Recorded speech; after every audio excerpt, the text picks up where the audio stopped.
Hello दोस्तों, नमस्ते, जय माता दी। मैं अपने चैनल सोनम औद्योगिक नेहा औद्योगिक दोनों पे आप लोग का स्वागत करती हूँ। छोटा सा कलशा उठाई गीत है, बहुत प्यारा कलशा उठाई गीत है, तो आप लोग सुनिएगा। जब माइक में शादी पड़ती है, ननद लोग आती हैं तो मड़वे में कलशा उठा जाता है, जब का गीत है, तो आप लोग सुनिएगा और फुल वॉच करिएगा। कमेंट बॉक्स में ज़रूर बताइएगा कि हमारा गीत कैसा लगा। तो चलिए मैं सुनाती हूँ, आप लोग सुनिए।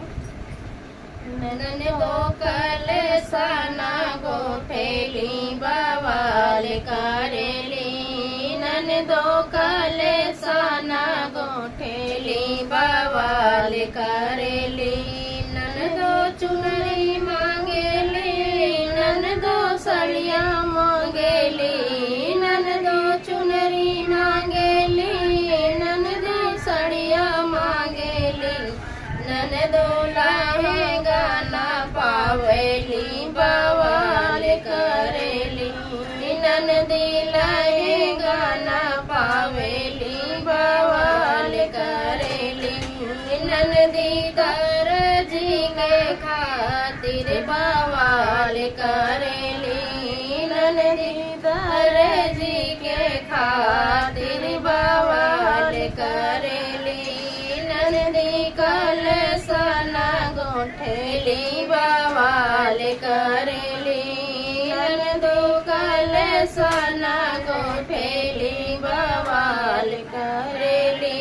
ननदो हरवा मांगेली, ननदो झुमका मांगेली, ननदो हरवा मांगेली, ननदो झुमका मांगेली।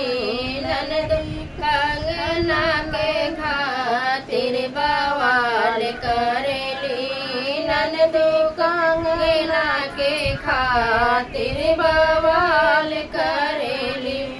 ननदो सोनारो के खातिर बवाल करेली, ननदी सोनारो के खातिर बवाल करेली।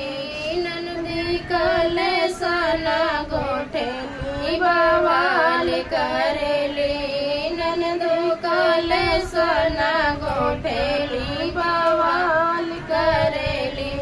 ननदो खटिया मांगेली, ननदो मचिया मांगेली, ननदो खटिया मांगेली, ननदो मचिया मांगेली।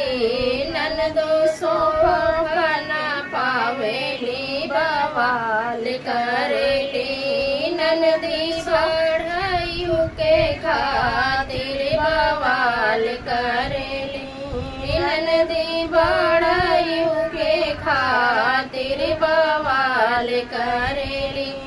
ननदो कलशा ना गोठेली बवाल करेली, ननदी कलशा ना गोठेली बवाल करेली।